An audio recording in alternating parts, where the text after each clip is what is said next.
No episódio de hoje do Além da Pólice, eu tô com dois convidados muito especiais, dois amigos. Aliás, um deles é primo meu, é quase um irmão, e o outro foi ele que me apresentou, então que já é um grande amigo meu também. E a gente vai falar um pouquinho, no final das contas eles também são meus clientes, mas o papo hoje aqui vai muito além da pólice, né? Então, vou passar a bola para eles aqui se apresentarem. E aí, sejam bem-vindos, Júnior e Thiago. Obrigado. Júnior, conta um pouquinho aí pro pessoal quem que é o Júnior, se apresente aí pra quem não te conhece ainda. Valeu, Léo. Sou o Júnior, tenho 43 anos, sou pai de uma princesinha. Lara. Lara. Isso aí, um fusqueiro, gosta de ferrugem, gosta de andar de carro velho. Esse cara aí. Morador de Belo Horizonte. Belo Horizonte. Não nasci em BH não, nasci no interior de Minas, mas BH quase a vida toda. Quase a vida toda. Tem um parênteses aí no meio que... Um parentezinho que ficou uns 9 anos fora do país. Opa, esse aí a gente vai contar essa história aí. Boa. E aqui temos Thiagão. Bom, eu sou Thiago, pai de duas meninas também, mineiro, Belo Horizonte, 37 anos, faço agora em março. Chegando, hein? Fusqueiro também, influência do meu amigo Júlio aí. E é isso, cara. É engraçado que toda hora é um influenciando o outro, né? Porque vocês são tão amigos que no final das contas eu conheci o Thiago através do Júnior. Você, Thiago, começou a gostar de Fusca também por causa do hobby. Exatamente. Que ele te aplicou essa aí do Fusca, né? Mas eu acho que é muito por aí mesmo, né? Quando a gente é amigo, acaba que no final das contas vocês se conheceram no trabalho ou não? Vocês já eram amigos antes do trabalho? Não, no trabalho. Nós trabalhamos durante um bom tempo numa mesma empresa, né? E aí, depois de um tempo, a gente acabou se separando, porque ele foi trabalhar em outra empresa, foi para outro mercado. Eu continuei na ortopedia, né? E depois a gente se encontrou de novo. Eu estava numa multinacional e chamei ele para trabalhar, fazer parte da equipe. Isso tem quantos anos? Tem... Desde a primeira vez que vocês se tornaram amigos, vocês se conheceram? Nossa, tem mais de 10 anos, né? Tem quase 12, acredito. Quase 12 anos. Quase 12 anos? Que isso, cara, muito tempo. Eu não sabia que era tanto tempo assim que vocês já conviviam, não. Tempo é legal esse lado de querer o bem do outro, assim. Porque eu e o Thiagão, a gente andava juntos, meio que pra entender separados. A gente trabalha sempre representando essas multinacionais aqui em BH. O Thiago representava uma área da ortopedia, eu representava a coluna. Mas a gente se identificava, cara. A gente era uns caras que se conversava ali, sempre dentro da empresa. Bora um tava pra um lado, um pro outro. Daí eu parti pra Vitória. O Thiago ia em Vitória, eu lembro atender a área pra dele. Vitória. Desde essa época você já conhecia o Thiago? Eu conheci o Thiago aqui. Aí voltei, fui pra outra empresa, daí fiquei mais uns 3 anos aqui na mesma empresa que o Thiago. Aí eu parto pra outra empresa, a gente se fala diariamente, porque BH encontra aqui, encontra dentro. Mas então aí conta um pouquinho dessa função de vocês, né? Porque pra quem tá assistindo a gente aqui, você falou de representar a ortopedia e você representava outra área, né? Outra especialidade. Então, mas aí como é que é esse tipo de trabalho, assim? É um trabalho bem específico, né? Deixar pro cara falar. Ele é referência, né? Ele é metido. O cara que pôs filho, o cara que se negócio. Conta como é que é essa profissão? O que o seu trabalho faz? Conta pro pessoal. A ortopedia é uma área fascinante, assim, cara. É um mundo à parte. A gente normalmente começa numa função que é um instrumentador. Instrumentador cirúrgico. A gente inicia a carreira, grande parte iniciou dessa forma. Inicia a carreira na instrumentação, que é um auxiliar ali do médico, que tem o conhecimento técnico do material que o médico está utilizando. Mas esse cara, o instrumentador, ele já vai para o bloco cirúrgico, ele já vai dentro da cirurgia. Aí já tem que ter... É fundamental. Se não tiver ele, a cirurgia não acontece. Não é para qualquer um, não, cara. Isso aí você já tinha vontade de ir para essa área da saúde e tudo mais, assim, desde sempre, ou foi algo que aconteceu por acaso? Já, eu gostava da área da saúde, fazia enfermagem e tudo, mas não era a área que eu tava atuando. E aí depois eu especializei em instrumentação, e aí fui pra área e até deixei a enfermagem de lado. E aí comecei nessa área de ortopedia e você vai galgando degraus até chegar na representação. Né? Então eu trabalhei durante 10 anos numa distribuidora de um material cirúrgico específico, que é o maior aqui de Minas, na área de ortopedia. E aí Eu fiquei durante 10 anos nessa empresa e depois saí, fui para uma multinacional, que é uma área mais específica, que é de medicina esportiva, mas ainda dentro da ortopedia. Então, eu fiquei como representante lá, foi aí que eu trouxe o Júnior para trabalhar comigo, para voltar para a área da ortopedia, que foi onde ele começou, né? Começou na ortopedia, foi para Vitória e depois entrou para a área da coluna, passou em buco, ele vai poder contar um pouco mais depois. Então, levei ele para essa área de medicina esportiva e depois a gente passou para uma outra multinacional, que é que a gente está atualmente, que aí é uma empresa que abrange muito mais coisas, não só medicina esportiva, mas trauma, prótese e tudo mais. E aí a sua história já é um pouco diferente, né, Júnior? Você caiu meio por acaso, você já não tem você já não vem da área de saúde, enfermagem, nada disso. Você, de repente, volta pro Brasil e cai aí. Exatamente, exatamente isso. Quando eu retorno pro Brasil, eu ia passar só um período aqui, a intenção era essa, eu ia ficar um tempo aqui e voltaria. O Vitor, meu irmão, já trabalhava na área, eu entendi algumas coisas pro Vitor me contar ali algumas coisas da área, achei interessante, fiz algum contato ainda lá nos Estados Unidos, porque a empresa tinha o lado de levar o cirurgião para fazer o lado de cadavérico lá, que é fazer a cirurgia no cadáver lá, para ele entender o que é o produto. Então, uma certa vez encontrei com o cirurgião lá, achei legal, interessante o formato, que era o estudo, a medicina continuada para eles ali. E quando eu cheguei, me despertou esse interesse em conhecer um pouco assim a área. E aí, a mesma coisa. E aí você começa a história nessa ortopedia junto com o Vitor lá e logo depois você conhece o Thiago. Fui tentar entender primeiro, eu vou para esse lado aí, para escola, para tentar entender a instrumentação cirúrgica. Então começou também como instrumentador lá atrás. Mesma coisa. E aí você tem um período aí, quase um ano, fecha-se um ano completo no curso, né? Tem 8 meses você faz teórico, depois 4 meses você faz prático, mesma coisa. Entrei como instrumentador cirúrgico, mas eu já tinha muito feeling ali de vendas, eu tinha trabalhado com vendas, fui trabalhar nos Estados Unidos, trabalhei com vendas, então eu já queria alguma coisa da vendas. E tive a oportunidade da empresa, muito rápido, até porque o Thiago era 1000 vezes mais técnico do que eu parti para vendas com neuro e bucomaxilo. Então afasto um pouquinho do Thiago nessa época, sai da empresa, o Thiago continua na ortopedia, eu vou para outra empresa mais focada em bucomaxilo.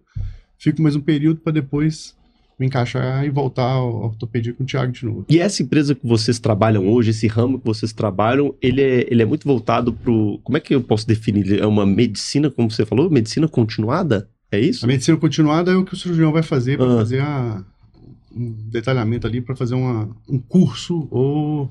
E a missão da empresa de vocês, então, seria investir muito em tecnologia, em trazer novas soluções, os melhores tipos de tanto instrumento, tecnologia e material mesmo, e próteses e tudo mais, para que o médico possa fazer o papel dele e, no final das contas, o paciente é quem ganha com isso, tendo melhores chances aí de cura, de recuperação, de tratamento. Seria isso? Exato.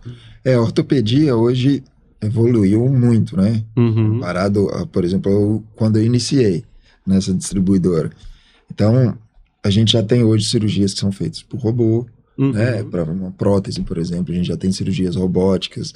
Então, ela tem uma evolução muito grande. Eu ouvi esses dias, só desculpe te interromper, mas essa história do robô que já tá rolando, assim, tipo, da pessoa operar, sei lá, uma pessoa que é especialista num determinado robô lá do Japão, fazer uma cirurgia por...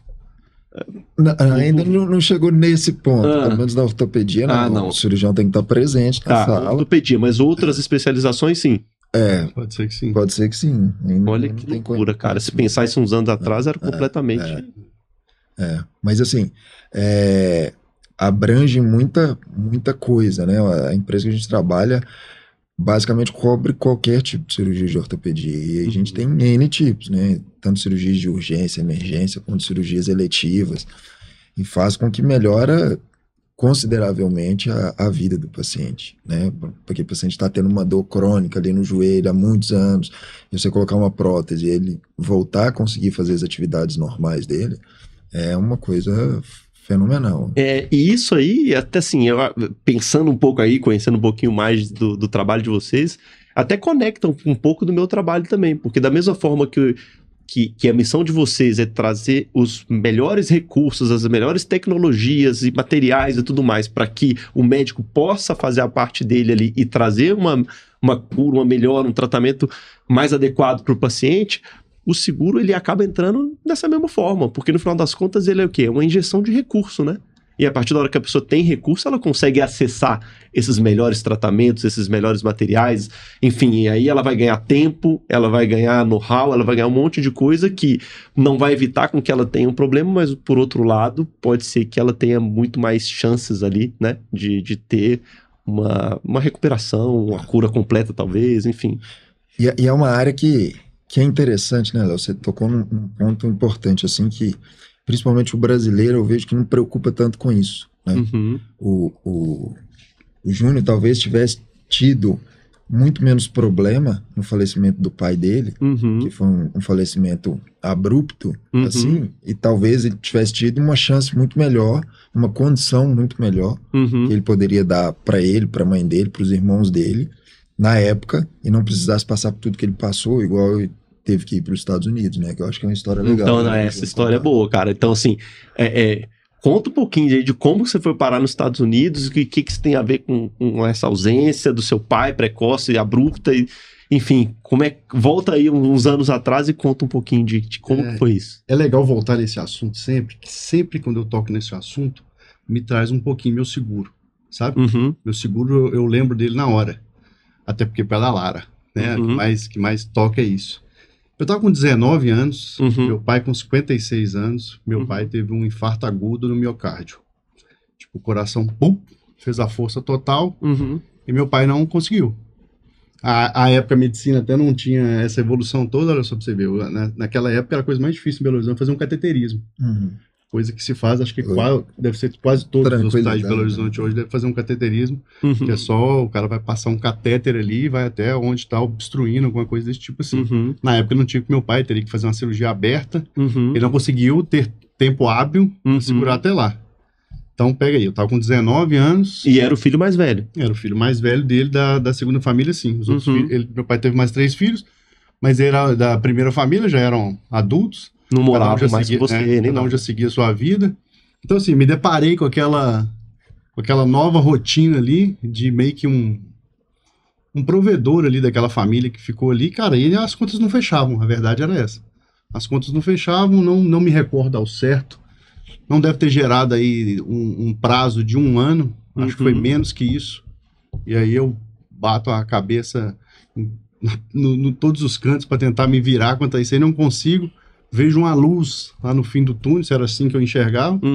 Falei, cara, quer saber? Já ouvi falar, é Minas, né, cara?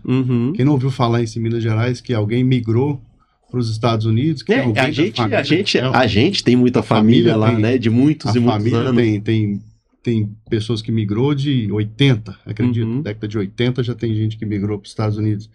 E eu fui nesse barco aí. Só que, pô, imagina aí, um cara de 19 anos, de uma família de uma renda bem baixa, perde o pai, minha mãe já tinha um salário muito baixo, e as contas não fechavam. Decidi então, na cara e na coragem, eu parto para os Estados Unidos. Você e mais 2? México. Ai, meu Deus do céu.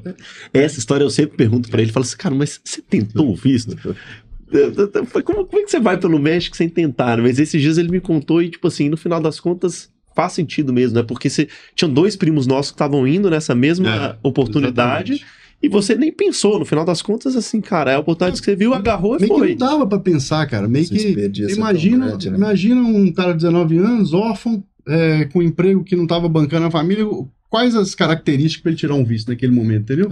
O porquê, com que recurso, entende? E por outro lado, o recurso aparece na hora, se quiser ir, eu banco tudo, eu faço tudo, você só vai, né? E aí é igual aquela novela América, assim, que todo mundo tem na cabeça, putz, que vai lá, atravessa o rio e não sei o que, vai pelo deserto.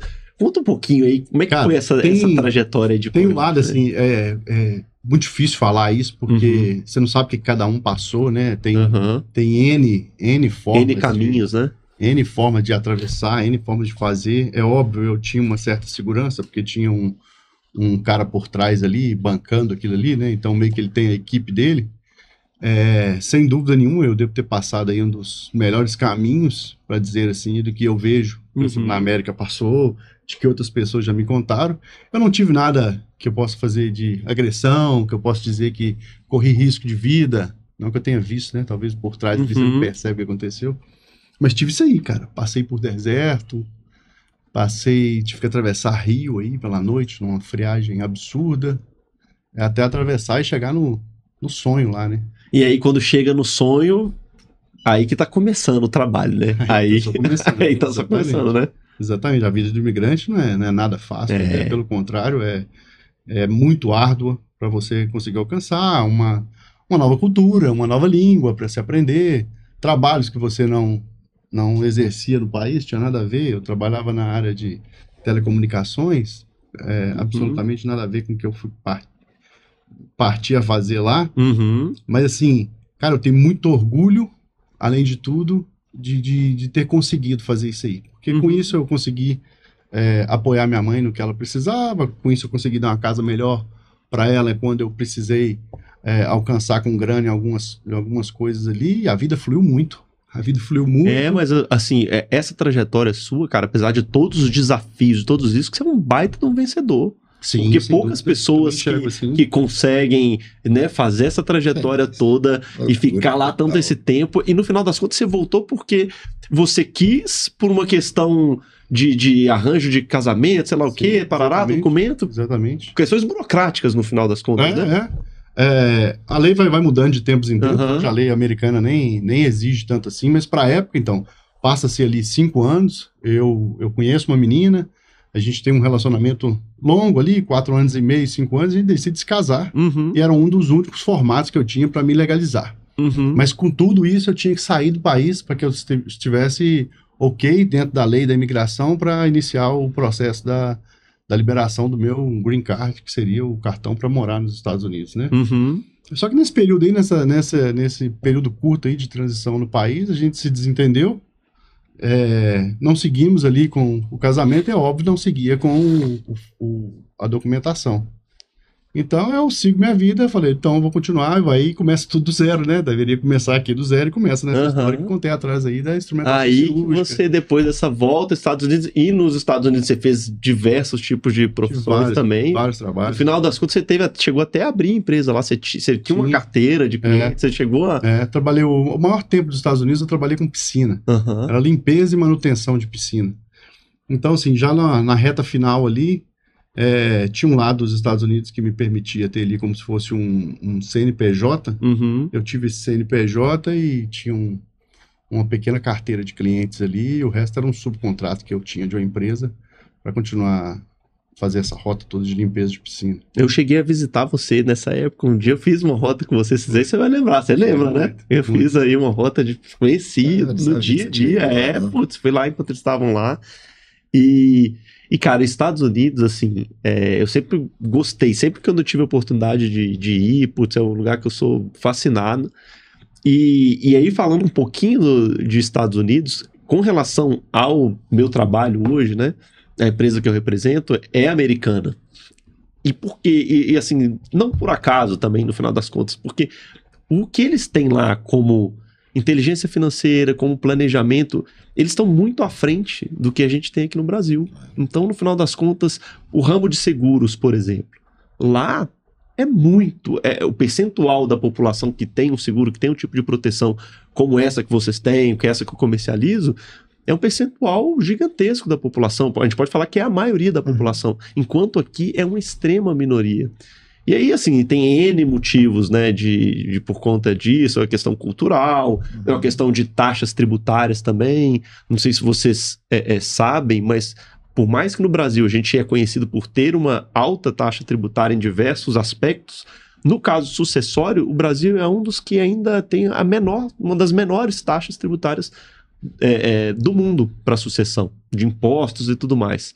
Então, vamos supor, lá nos Estados Unidos é tão alto esse tipo de imposto sobre a herança, né, que é o imposto da sucessão familiar, que se a família não tem um planejamento através de seguro e tudo mais, não consegue herdar. Mas eu acho que você falou que é muito questão cultural, mas eu acho que está muito ligado. Por exemplo, quando a gente traz para a nossa área, que é a área médica, pelo Brasil tem uma facilidade, tem um SUS, tem uma saúde que é gerida pelo Estado e de certa forma, dada, né? Não porque a gente paga imposto por isso, mas fornecida para a população, com grande parte, com um tratamento considerável, assim, bom para a grande população, e não necessitar, por exemplo, de ter um seguro, alguma coisa do tipo, diferente dos Estados Unidos, que é tudo pago. Eu acho que isso também conta muito, sabe? Para que a nossa população não faça questão ainda de ter o seguro. Mas a gente tem que olhar por um outro ângulo também, sabe? Porque não é só a questão de internação, de uma cirurgia que a gente precisa fazer, mas é uma questão, por exemplo, de morte, né? Você considerar toda a sua família ali, eu acho que de certa forma é um cuidado também que você vai ter com a sua família. Sim. Ter um seguro e pensar no futuro. A gente está suscetível a acontecer qualquer coisa, né? E isso que eu falo, o caso que o Júnior citou aí, é um exemplo de como... Eu já entrevistei pessoas e conheço várias pessoas onde eu paguei um benefício ou ela viu alguém recebendo o pagamento de um benefício de seguro e isso meio que comoveu a pessoa e isso fez com que ela despertasse com a necessidade e tudo mais. No seu caso, o despertar ele vem muito antes disso, né? É o despertar que estava armazenado em você, que é justamente o que a ausência de uma ferramenta como essa provoca na vida de uma família. Como que a ausência, como que faz falta, né? Então, assim, a gente percebe o valor das coisas, muitas vezes é mais na falta até do que quando tem, né? É engraçado, é um contraponto isso, mas é super verdadeiro, né? É paradoxal, né? É muito paradoxal, se você for parar pra pensar assim, né? E pensar na rotina do dia a dia que a gente tem, até o que a gente vê. Tipo, cara, mesmo com tudo que nós temos hoje, trabalhando para a multinacional, temos uma gama de benefícios vindo da multinacional, mas a gente não pode parar.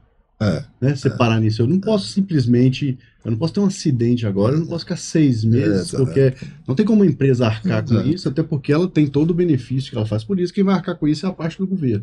E a parte do governo não chega nem perto do que você já tem de gasto. E é o INSS, né? O afastamento pelo INSS. Não tem como uma empresa te afastar de outra forma. Se você teve um acidente, se teve uma coisa grave ali, alguma coisa, eu vou afastar, vou cair pro INSS. O INSS hoje não banca o que eu tenho de salário, de ganhos e tudo mais. Mensais. Então, se eu não tenho um seguro para me suprir nessa, eu já me desestabiliza por completo. Né? E a população deveria pensar muito nisso, né? A gente acompanha a quantidade de cirurgia que a gente vê de urgência, né? Absurdo. De jovens até que anda de moto, né? Ou mesmo até de idoso, que fratura fêmur e tudo mais. Isso deveria conscientizar ainda mais a população. A gente pensa que essa história, né, do acidente, do sei quê, do tombo, isso que não acontece. As pessoas sempre... A gente tem uma cultura no Brasil que acha que existe um mito, né? Que a pessoa falar disso pode atrair e tudo mais. E claro, obviamente não tem nada a ver. Mas poucas essas pessoas têm contato com isso, né? E vocês que trabalham ali muito ligados aí dentro da área da saúde, vocês têm contato com isso, né? Então acaba que vocês conseguem enxergar e trazer como números isso, assim, né? Exato.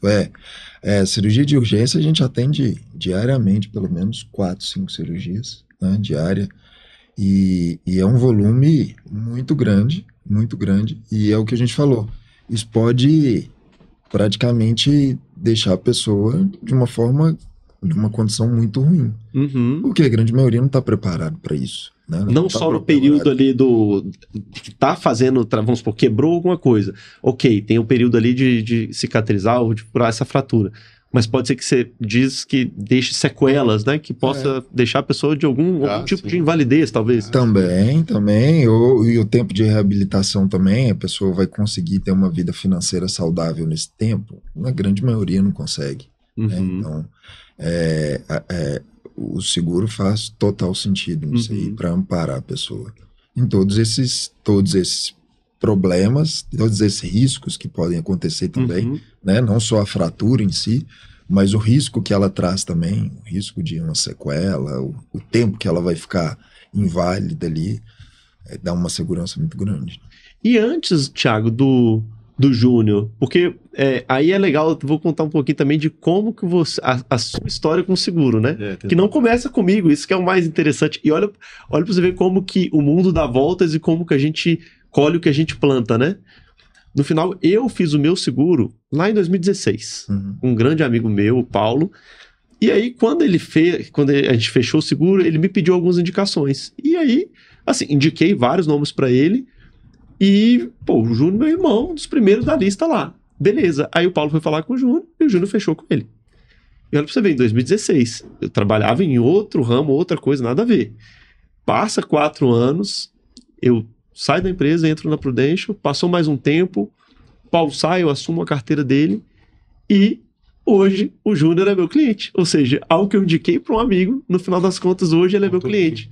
E que ele hoje indicou você para ser meu cliente. Olha para você ver como que, né, o mundo dá voltas e a volta disso. Isso era 2016, né? Acredito até que 2016 mesmo.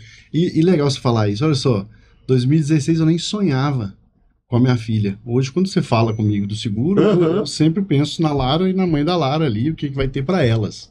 O que vai ser a sequência se eu não tiver aí para elas. Na época eu não tinha. Mas esse lado é tão forte para mim, de ter perdido meu pai ali, de ter dado essa desestrutura nessa época aí, que quando o Paulo veio conversar comigo, eu falei, cara, isso faz sentido pra caramba pra mim. Mesmo eu sendo um cara solteiro. Mesmo eu não tendo todo um lado que vai falar, eu preciso ter um seguro pra uma família. Eu falei, pô, se eu tô aqui, se eu conseguir reconquistar esse caminho aqui, porque os Estados Unidos me trouxe muitos benefícios e um deles foi financeiro. Consegui crescer muito financeiramente. E eu falei, pô, e se agora se rompe de novo, eu vou de novo deixar minha mãe aí num outro período, né? Vai ser mais um período dela ali e tal. Então eu pensei muito na minha mãe naquele momento ali. Então legal você falar isso, porque solteiro eu já consegui pensar no que eu poderia... É a mesma coisa no meu caso, né? O meu caso, quando eu fiz o meu, era uma realidade de vida que eu tinha muito diferente. Eu também era CLT, eu era casado na época, então assim, putz, eu fiz muito, eu já fui diferente, eu já fiz pensando na minha esposa na época. Mas no final das contas, a vida mudou, eu separei e tudo mais, mas assim, o meu seguro continua lá, entendeu? E aí o que a gente vai mudando? Ah, beleza, a preocupação mudou, você vai trazendo adequações para o seu seguro. Então antes você tinha uma visão que era muito mais voltada em preocupações em vida para você, e hoje, no final das contas, o seu grande motivo, né? Poxa, já não é mais você, né? Olha que louco. Mas a Polis está ali. E aí, claro, quando eu assumi, a gente fez uma revisão de tudo que você tinha e adequou para quê? Para que agora ela seja funcional com essa nova realidade sua, com esse novo motivo, né? No final das contas é isso, assim, sobre os nossos medos, as nossas dores e os nossos porquês. E aí se eu parar e perguntar, beleza, o seu porquê, tá claro. E o Thiago, imagino que também seja a mesma coisa, né? Eu tenho uma história um pouco semelhante, assim, com a do Júnior, que meu pai também, ano passado, faleceu. Ano passado? Faleceu de AVC. Só mudou de infarto para AVC, mas a idade é a mesma também. 56, 56? E apesar de eu ser filho único, aí tem uma história longa por trás, que eu não tinha tanto contato com meu pai, mas aí tinha cerca de 1 ano que eu havia procurado pra gente reconciliar, ele conhecer minhas filhas, né? Tinha cerca de 12 anos que a gente não se via. E aí deu praticamente quase que 1 ano que a gente se reconciliou e tava frequentando festas juntos e tal, tava sendo bem legal. Recuperando o tempo perdido ali, né? Exatamente, e aí veio essa tragédia que ele faleceu. E aí a gente muito conversava, né? Até, às vezes, alguma doença que algum amigo tinha, né? Igual tem um amigo do Júnior novo também, que teve câncer, e a gente... E o Júnior também, muita influência, fala, cara, a gente precisa ter uma segurança, ainda mais agora que a gente é pai de família e tal, tem filhos. E aí eu acho que isso também trouxe um despertar assim para mim, falou, realmente eu não posso deixar minhas filhas desamparadas nesse ponto. A gente está suscetível, né? Mais uma vez eu digo, para qualquer coisa, então a gente precisa ter uma segurança maior em relação a isso. No final das contas, eu acho que não é um produto em si, né? Não é um seguro, é muito mais um medo ou a necessidade de ter uma garantia do que o que você pretende para elas, o que você sonhou para elas, vai se concretizar. Exato. Independente de você. Exato. Isso que é a magia da coisa.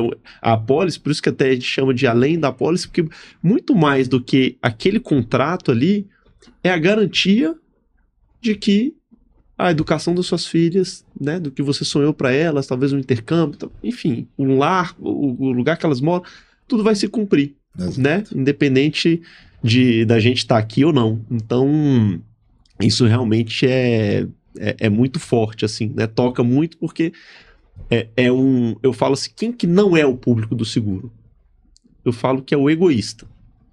Egoísta por quê? Porque o egoísta, por 2 motivos. Porque a gente vai tender a achar que o egoísta é aquele que só pensa nele. Mas no final das contas, o que não tem independentes nem nada. Uhum. Mas a partir do momento em que eu considero o egoísta, eu defino da seguinte forma, e é o que pensa que existem 2 tipos de problemas. O que são os problemas que são meus e os que não são meus. E os que não são meus, não me importam. Então.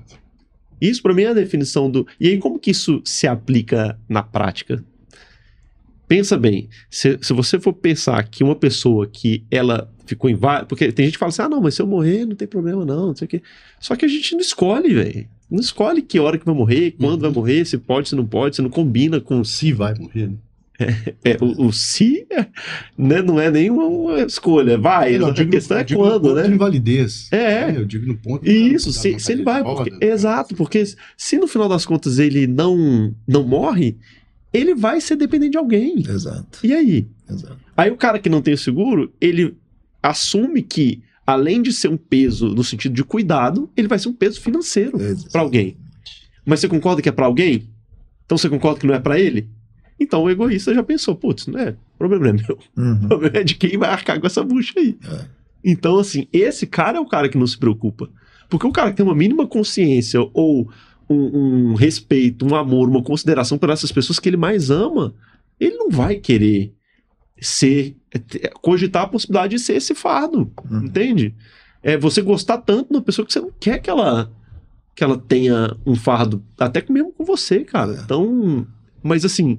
Infelizmente é o que a gente mais vê, tá? Eu tô falando assim, e parece que fala, não, pô, você deve ser um monstro, nossa, essa pessoa não existe. Cara, existe.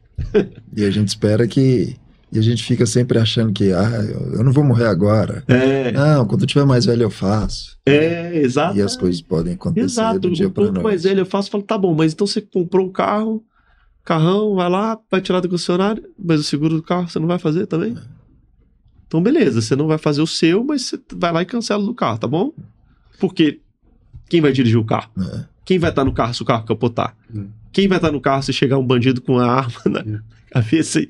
Então, não dá, gente. É uma coisa que, de novo, é um preconceito de pensar em algo que é muito natural. O que é mais natural que a morte? Qual que é a única certeza que a gente tem? Mas é um tabu, né? É um tabu, as pessoas não gostam de falar. Não gostam de falar, mas assim... Você falou, parece que atrai, né? As pessoas acham que atrai.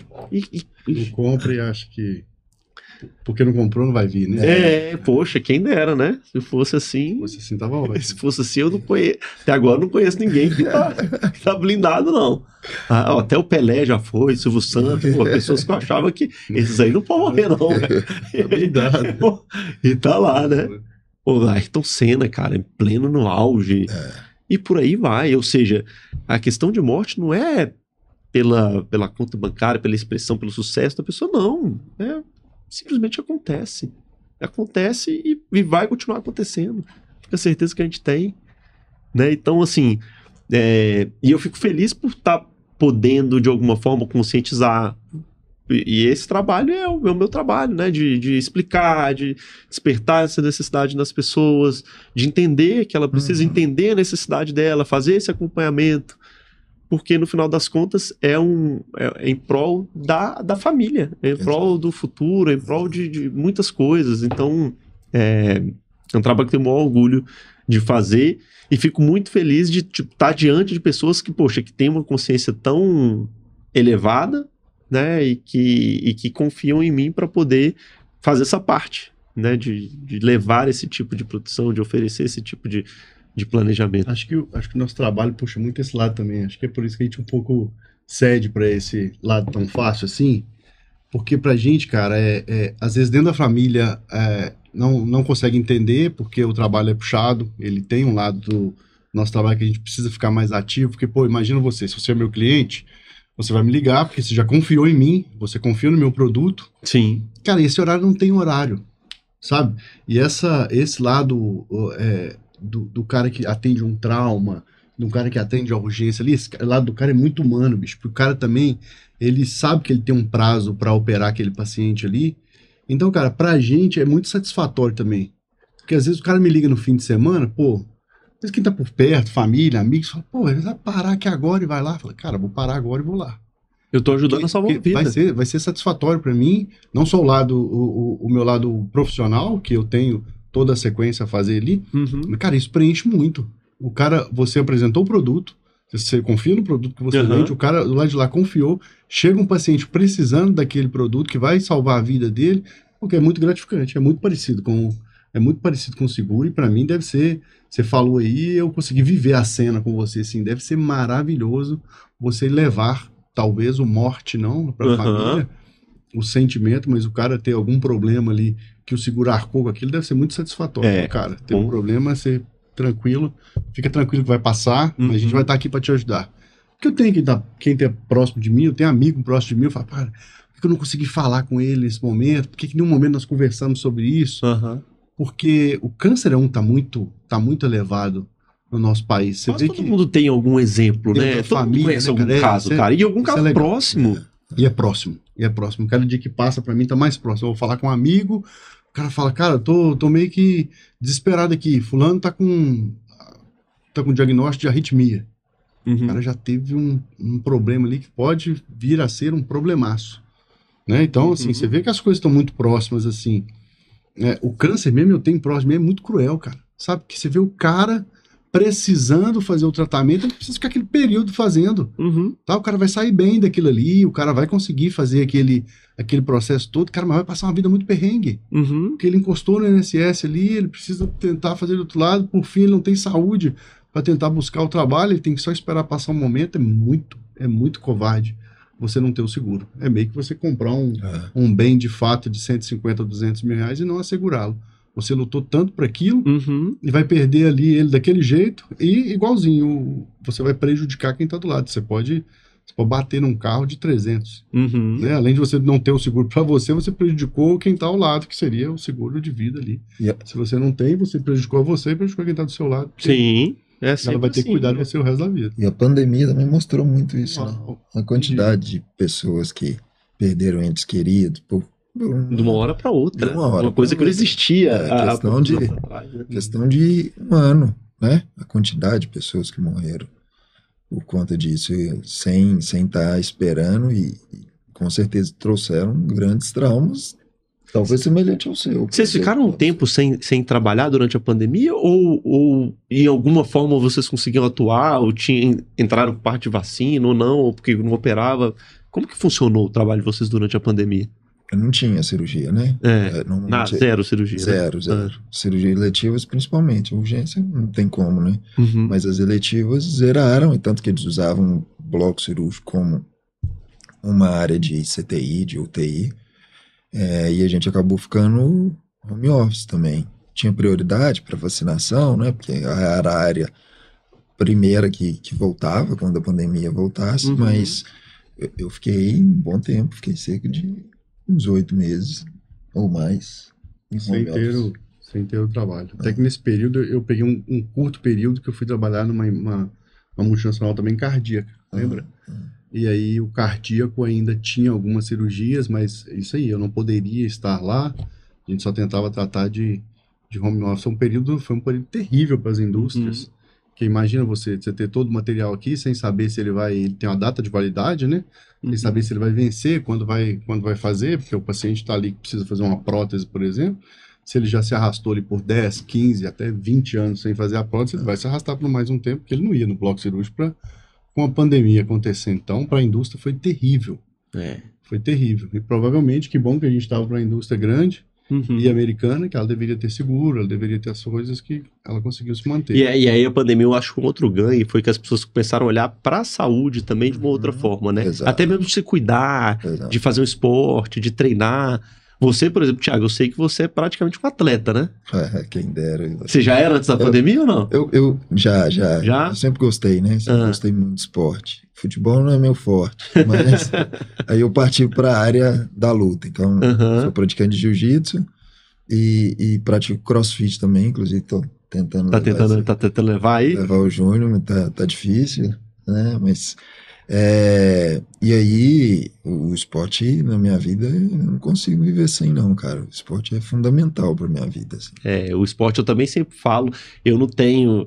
Putz, eu também sou ruim de bola, sou descoordenado e tudo mais, mas assim, eu pelo menos tento fazer uma atividade física, eu gosto de chamar assim, sabe? Que seja uma musculação, uma corrida, alguma coisa, uma bicicleta, enfim, mas para que me mantenha ativo, né? Então acho que isso aí, no final das contas, é ganho de saúde mesmo, é ganho de vida, putz, você tem diversos tipos de ganho, né? Pensar no futuro também. E aí você já tá dentro da prudência, você tá usando o relógio, tá contabilizando suas atividades, ganhando ponto para isso, tá? Claro, já usei já para pagar. Já resgatou o voucher do Food? Resgatei voucher para pagar lanche, né? A gente já resgatou pro Júnior também, porque ele também não faz exercício. Ele não tá, né? Ele não tá fazendo a parte dele ainda não. Faz exercício. Uma pilha nisso interessante pra caramba isso, né, cara? Eu não tô utilizando. Ainda? Hoje eu tô um cara meio zerola mesmo, assim, pro esporte, eu não consegui voltar, até que eu era um cara que mas eu lembro, poxa, você andava muito de bike. Sempre gostei muito de bike. Bike é um negócio que sempre me ativou muito. Mas, cara, o Thiago ficou me mostrando isso, é surreal. Você vê esse lado, é um lado legal do Fury, né? Do Fury e da Prudential, porque é o seguinte, ele te incentiva a cuidar da sua vida. Né?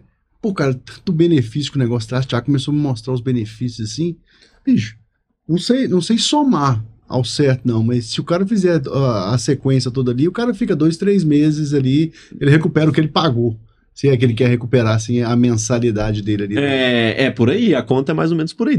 Vai depender muito do valor da pólice, das coberturas que tem e tal. Que você utiliza, né? E do tanto que você vai cumprir a sua meta, tanto que você vai fazer a sua parte. Mas é comum de ter clientes de, às vezes, ficar... Se ele fizer o ano inteiro, ele pode ter, sei lá, 2, 3 meses de mensalidades grátis ali, vamos chamar assim, né? Mas você ter retorno só pra você cuidar da sua...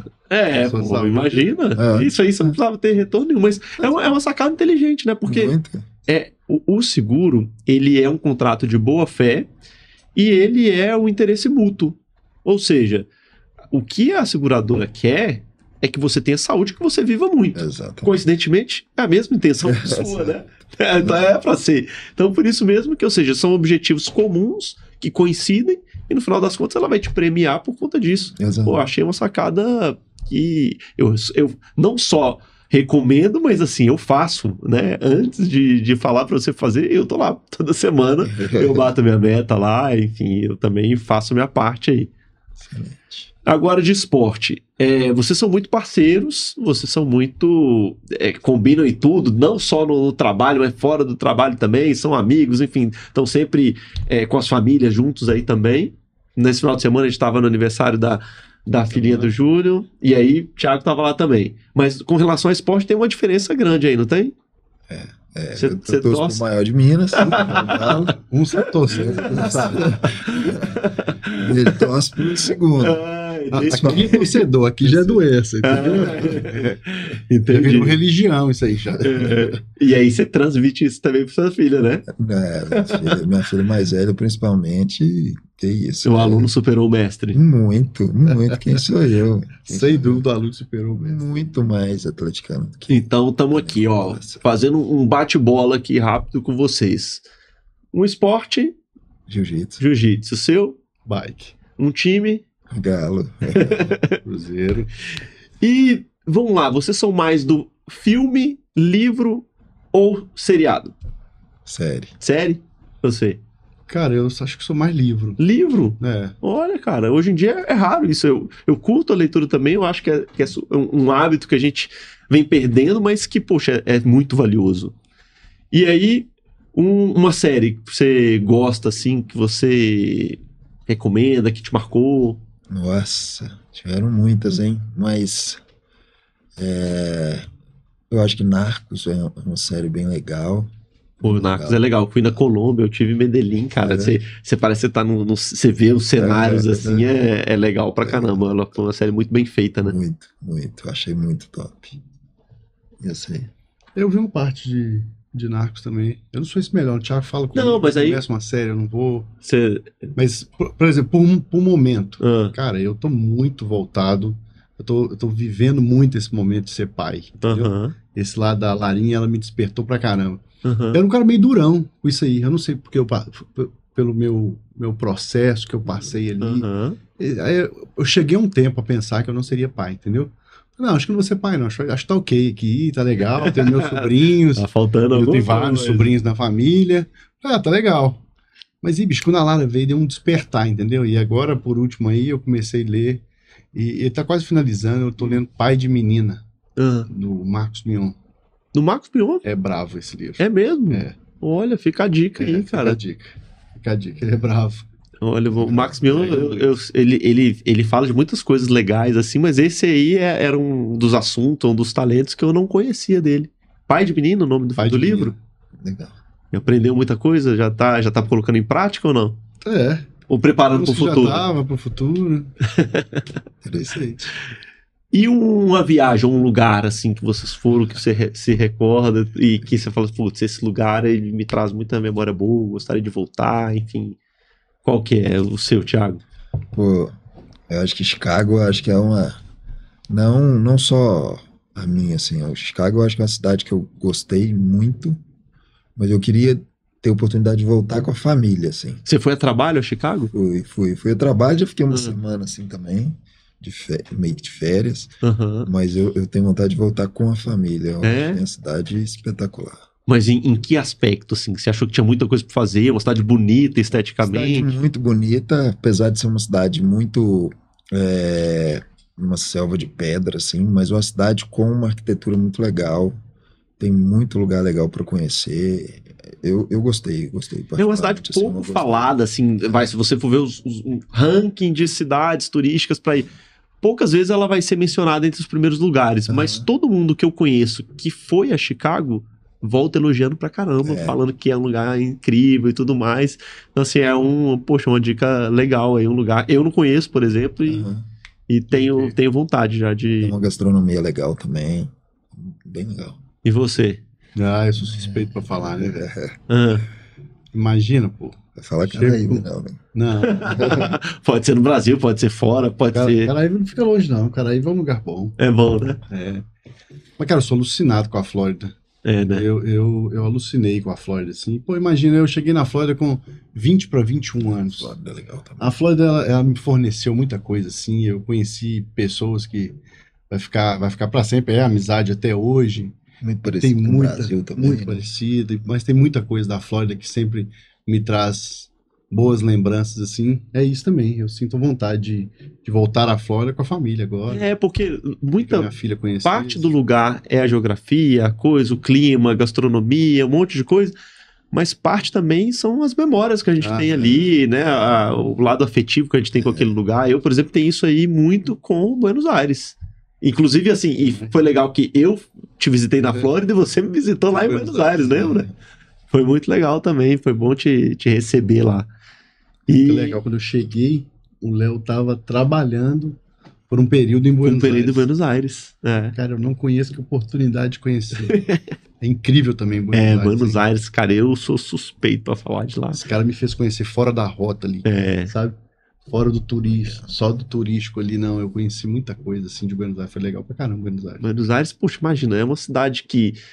assim, é um destino que até é relativamente perto da gente ir e tal. Tem uma familiaridade, o idioma não é tão distante, a gastronomia... Pô, imagina, você tá falando de carne, doce de leite e vinho. A base ali. Como que não vamos gostar, né? Os caras são fanáticos de futebol. Então, assim, os caras muito gostam de música. Né? Muito mais que a gente. É muito fácil gostar de Buenos Aires, vamos combinar, né? Conecta muito. A última vez, a sua última ida... não, minha última ida, a gente... a última foi muito boa, inclusive, tá? Só que ela só não teve o desfecho esperado, né? Acontece, inesperado acontece também, faz parte, abafa esse caso aí. Vamos esperar a próxima Libertadores pra gente poder... E voltando aqui, pouco do medo de cada um de vocês. Já pararam pra pensar assim, pô, qual situação, o que hoje, enfim, você tem medo? Júnior primeiro ou Thiago? Cara, eu tenho muito medo de levar eu dar trabalho pro outro. Então esse lado aí do seguro acho que baixa pra caramba com o meu medo. Eu morro de medo de eu ter que passar o resto da vida alguém cuidando de mim, ter dependência disso aí e tudo. Eu morro de medo disso.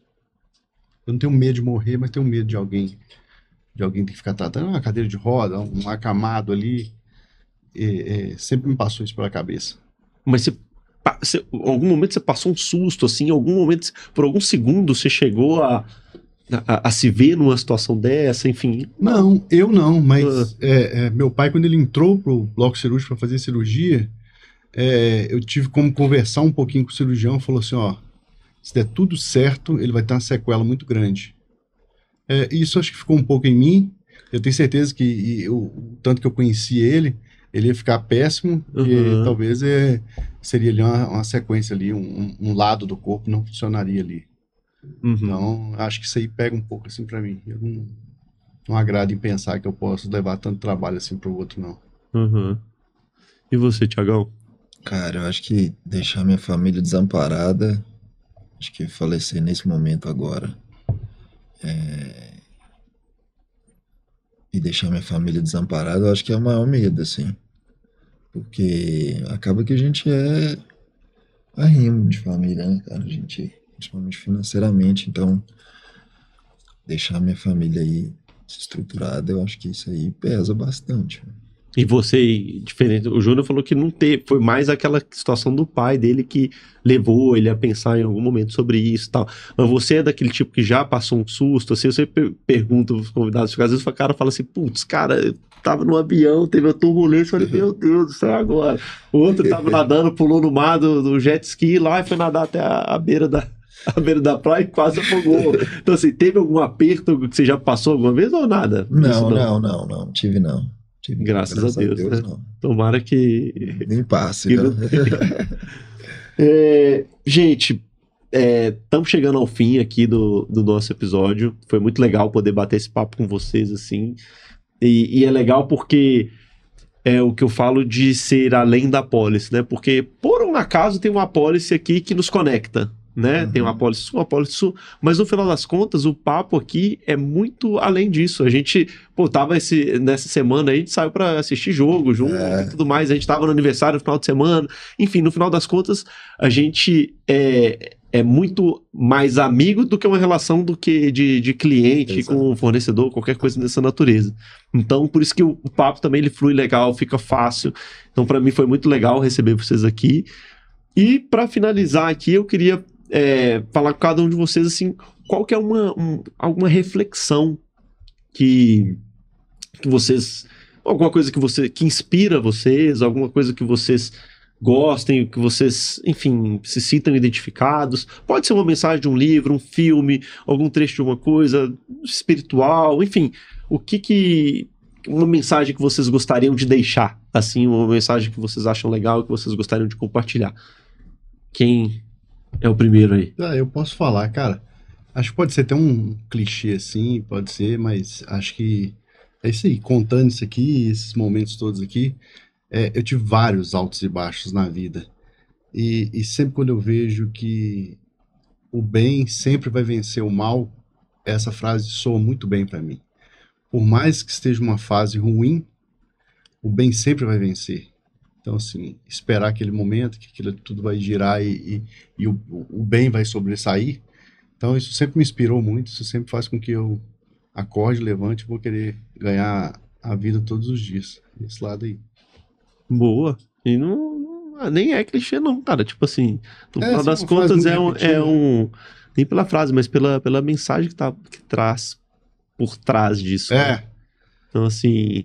E é difícil hoje em dia, porque muitas vezes a gente vê que, poxa, o mais fácil se dando melhor, às vezes a pessoa que não tem tanta necessidade chegando na frente, mas no final eu acredito muito que quem comanda tudo e que tá vendo lá de cima, tá sabendo. Uhum. E a lei da semeadura, ela não falha. Então, você vai plantar em algum momento, você vai colher. Então, no final das contas, você ter uma clareza disso é legal. Você saber que, poxa, no final, o bem sempre vai compensar, né? Sim. O certo é certo, ainda que ninguém esteja vendo. O errado é errado. Não, eu confundi, né? Eu troquei a frase aqui. O certo é certo, ainda que ninguém esteja vendo, e o errado é errado. Ah, bom, enfim. Vocês entenderam, né? Não é porque ninguém tá vendo que você não vai fazer o certo, né? Porque todo mundo tá vendo que você vai fazer o errado, enfim. Exato. O certo ele tem que ser o norte, o bem tem que ser o direcionamento sempre, né? O plantio é opcional, mas a colheita é obrigatória. Né? Independente do que você plantar, você vai colher. Então, eu também sou muito ligado a isso do Júnior e não precisa de gente fazer nada de errado, né? Eu acho que o Joel J que fala uma frase que é engraçada, que o trabalho entrega, né? Se você fizer o trabalho, se você se dedicar, você vai ter retorno daquilo. O trabalho devolve. O trabalho devolve, exatamente. Então, independente se você tá fazendo de uma forma honesta e tá se dedicando, acreditando no seu sonho, fazendo aquilo que você acha que é correto, e vai te devolver, isso é fato. Independente do momento, uma hora vai chegar a devolução daquilo. Nós vivemos isso aí, né, brother? Quantas vezes nós fomos embora pra casa, cara, você vai embora, cara, eu fiz o certo, eu tava ali, e às vezes por insegurança você fala, não é possível, você vai embora, pô, cabisbaixo, velho. Mas você fez o certo. E aí, cara, quantas vezes eu ia embora e o Thiagão falei, não é possível, cara, tô falando só de trabalho mesmo. Porra, não é possível, cara. Puta merda, velho, nós temos tudo certo. Falei, aqui é óbvio, tem o lado de vendas, tem a concorrência, tem um monte de coisa. Você ia embora, cara, mas quando você dava um passo, eu olhava pra trás, né? Empresas nós trocamos aí de empresa, quando você olha pra trás, bicho, você fala, pô, comecei aqui, saí, tava lá em cima, o gráfico foi disparado, assim. Muito bom. É aquela música do Xande de Pilares, eu acho que fala, às vezes a felicidade demora, chega. E no final é isso, né? Erga a sua cabeça, mete o pé e vai na fé. Acho que é a música, assim, que ela fala isso aí, e é uma música que também é um mantra, assim, é uma música que serve pra inspirar muita gente, né? A base dela fala que não pode deixar de sonhar, né? É isso aí, não pode deixar de sonhar. E correr atrás, né? Exato. Bom, pessoal, estamos chegando aqui ao final desse episódio. Espero que vocês tenham gostado. Pra gente foi muito legal esse bate-papo, foi uma conversa leve e que, poxa, eu pude conhecer ainda mais da história, das histórias fantásticas aqui do Júnior, do Thiago. Espero que vocês tenham gostado. E é isso. Fiquem aí conosco e fiquem de olho aí nos próximos episódios do Além da Pólice.